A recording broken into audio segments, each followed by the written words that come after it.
case of the mysteriously disappearing blanket at Greenway.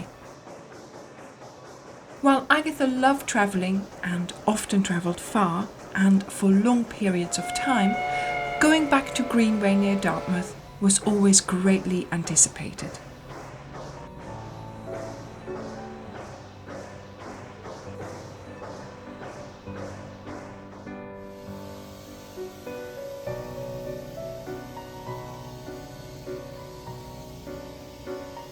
It involved quite a trip, with the steam train and then on to the ferry to reach her beloved summer residence, Greenway.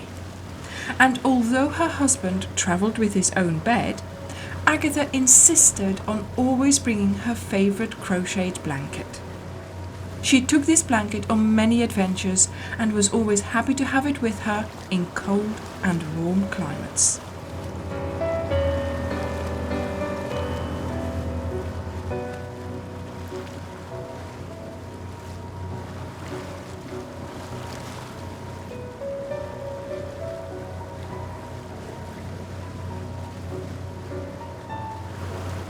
The blanket, with its intricately crocheted stitches, was a family heirloom and had been at the estate for many generations.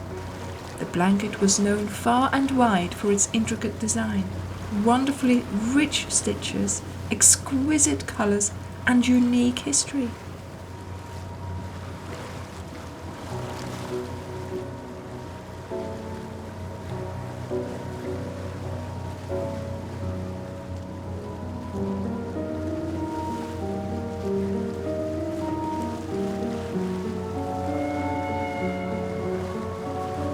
There was a steam train in the distance, and the many boats moored alongside the River Dart. The ferry trip along the river was always such a peaceful experience, especially on a quiet summer's day.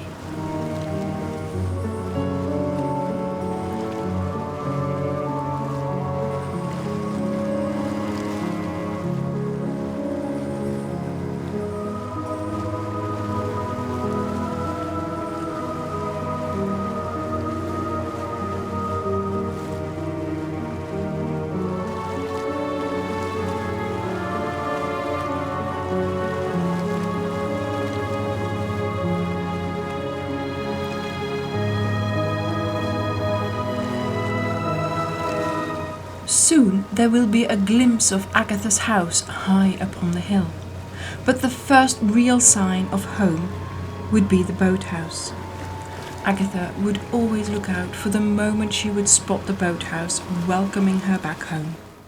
Having moored at the boathouse, walking through the enchanted woods in the shadows on a hot summer's day, Agatha would have a little rest on the bench halfway up the hill towards the house.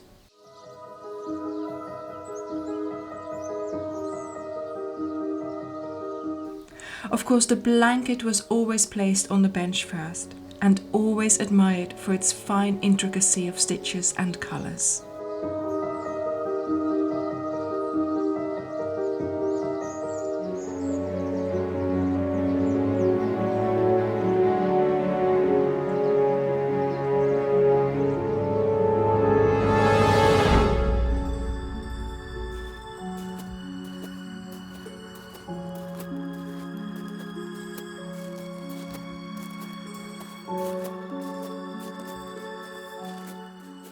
Walking towards the house and catching the first glimpses after a long absence always made Agatha's heart beat faster, and the anticipation of seeing her beloved Greenway would make her feel giddy as a small girl walking towards her doll's house.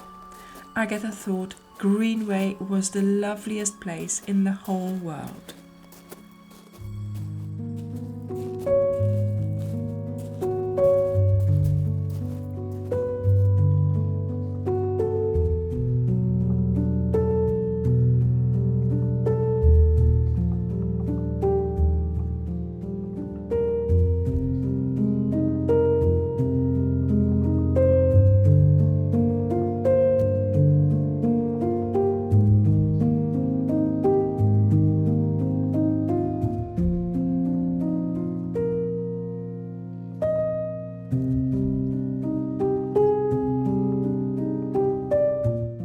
The deck chairs were out.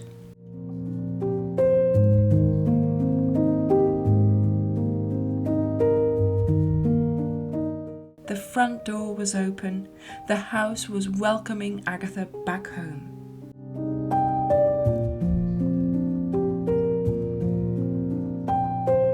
But first, a cup of tea on the terrace, with a lovely view towards the River Dart, taking in the few last rays of sunshine after a long and exhausting trip.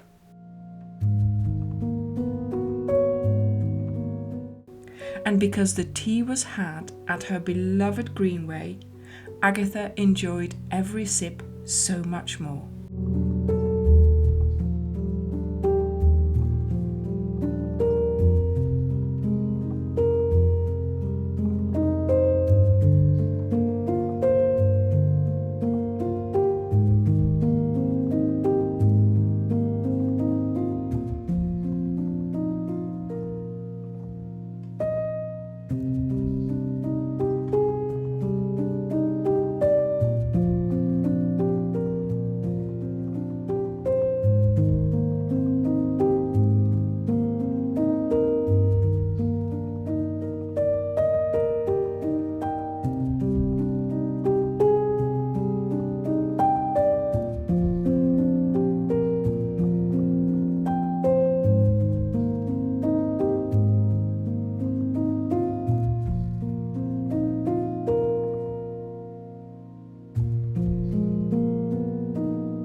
Glad to be back, Agatha wandered through her beloved home. She went to the family room where there would be lots of games played during many family gatherings.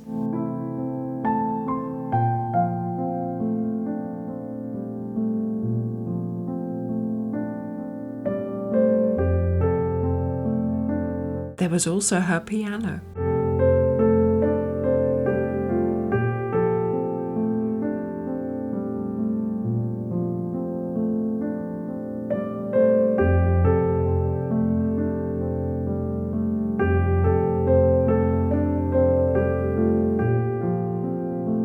Then onto the kitchen where the Aga was eagerly awaiting cooking tonight's dinner, and looking out of the kitchen windows, she saw the lovely garden outside.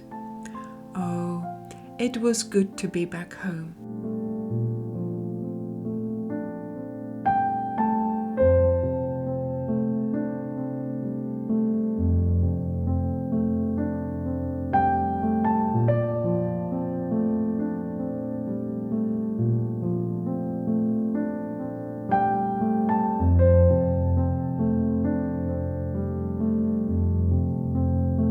Walking into the formal sitting room, Agatha was pleased to see that all her books were still in good order.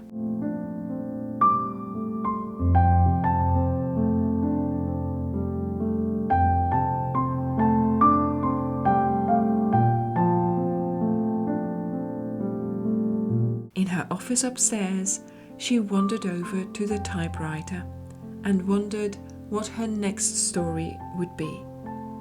During the trip, she had had lots of inspiration. It was great to see her trusted chair in the same spot as where she left it.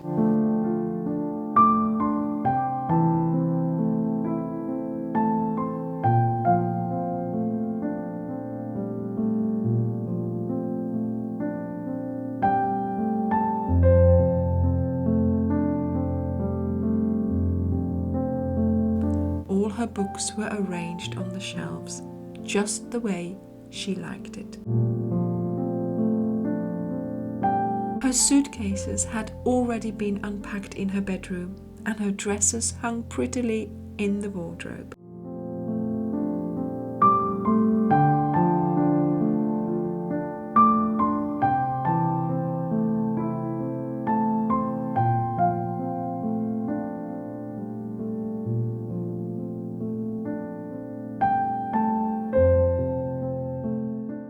Her bed was waiting for her, and her husband's travel bed was already set up in the corner, because according to him, that was the best bed to sleep in.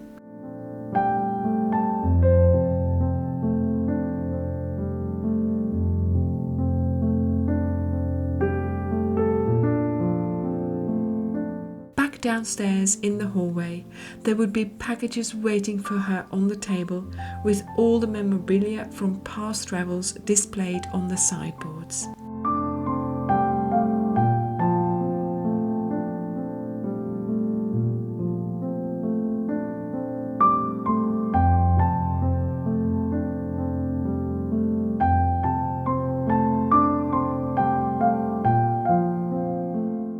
And in the dining room, the table was already set for tonight's welcoming back dinner.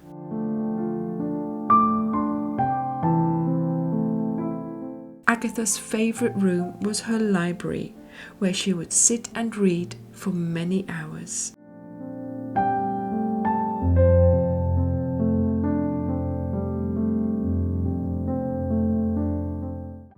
One day, the charming estate of Greenway, situated along the River Dart, and the beloved summer residence of the world-renowned author Dame Agatha Christie, was abuzz with unusual activity. The sun-kissed manor that normally bathed in the calmness of summer tranquility was recently thrown into an unexpected mystery. A peculiar event had occurred: the disappearance of a priceless family heirloom, an intricately crocheted vintage blanket with a history as rich as the residence itself. The event begged the question: was the priceless blanket stolen? Agatha, puzzled by the seemingly impossible nature of the disappearance and realizing the urgency of the matter, decided to summon her most famous fictional creations into existence.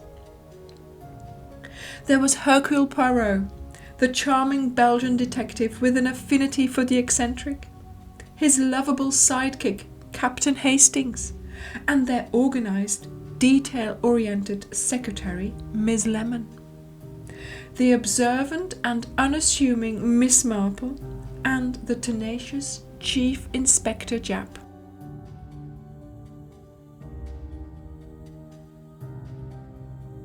With a clever blend of imagination and a touch of the inexplicable, Christie's characters came alive, walking and talking within the real world.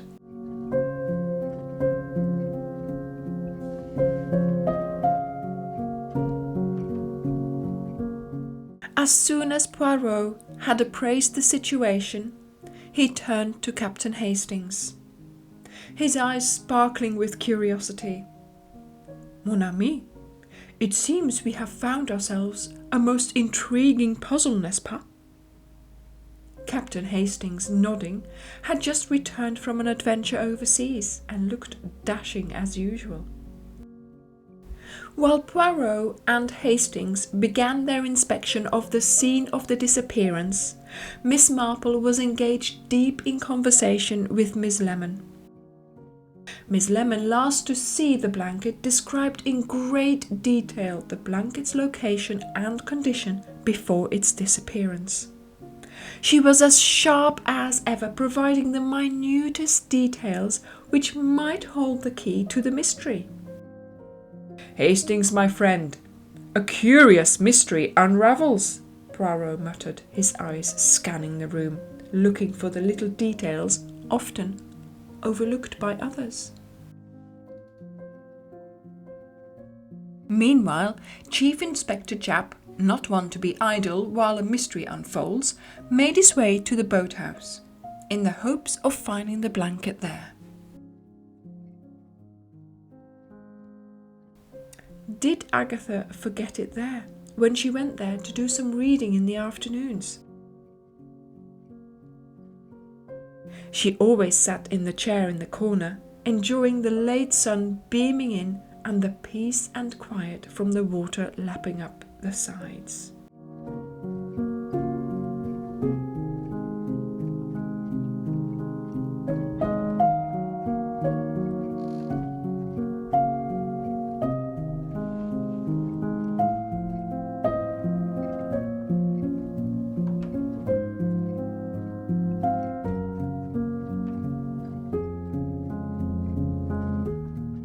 Returning empty-handed to the house, he rigorously interrogated the house staff and gardeners. Still, every lead seemed to draw him back to square one, with no evidence of the blanket or any unusual activity. Even the baker who was delivering the cakes for the afternoon tea, which was to be served in the dining room, was interrogated.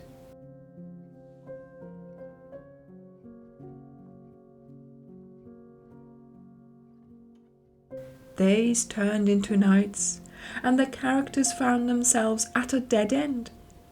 Even Poirot's famed little grey cells seemed to be stumped. Agatha watched as her characters moved about the manor, discussing theories and searching for clues.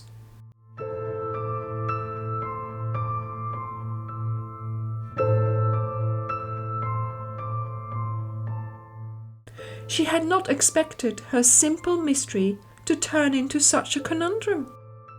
The evenings were spent talking through theories of what could have happened to the lovingly created blanket, whose stitches showed such intricacy even a camera could not capture it properly.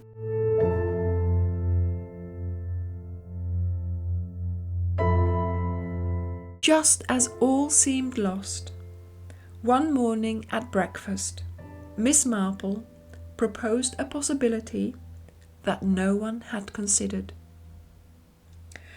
"We are all overlooking a simple possibility," she said. "What if the blanket was not stolen at all?" she suggested, "but simply misplaced." Everyone froze, their breakfasts interrupted. Agatha, intrigued, asked her, "And where, dear Jane, do you suppose we look?" All eyes turned to Miss Marple. "The attic craft room," Miss Marple replied without skipping a beat. "That place is a maze of all kinds of things, untouched and unattended for years. It wouldn't be a surprise if something was accidentally placed there and then forgotten."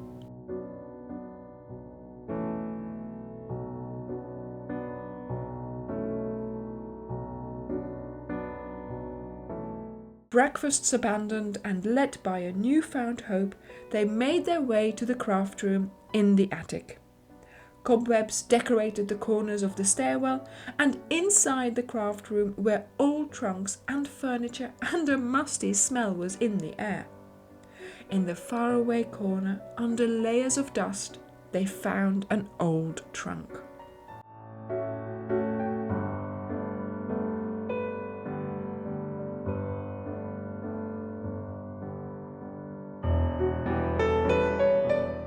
With bated breath, they lifted the lid, and there lay the blanket, just as beautiful as ever, merely misplaced and never stolen. Amid the sighs of relief and hearty laughter, Poirot turned to Christie. "Ah, Madame, you do give us the most peculiar mysteries, but it is always the simple truth that evades us."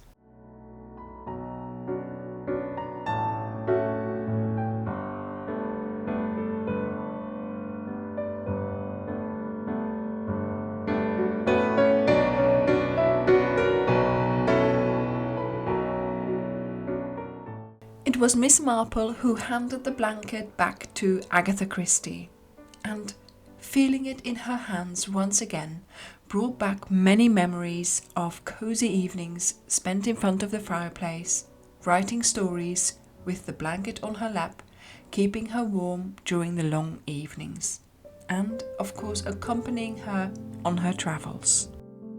With the blanket restored to its rightful place and the mystery solved, the characters bid their farewell, gently drawn back into Christie's imaginative world, their existence in reality coming to an end. The tale of the mysteriously disappearing blanket was then immortalized in the pages of Agatha's notebook, ready to become yet another riveting mystery for her eager readers. And should you ever wonder who put the blanket in the trunk, well, that, my dear viewer, will remain the mystery of the case of the disappearing blanket at Greenway.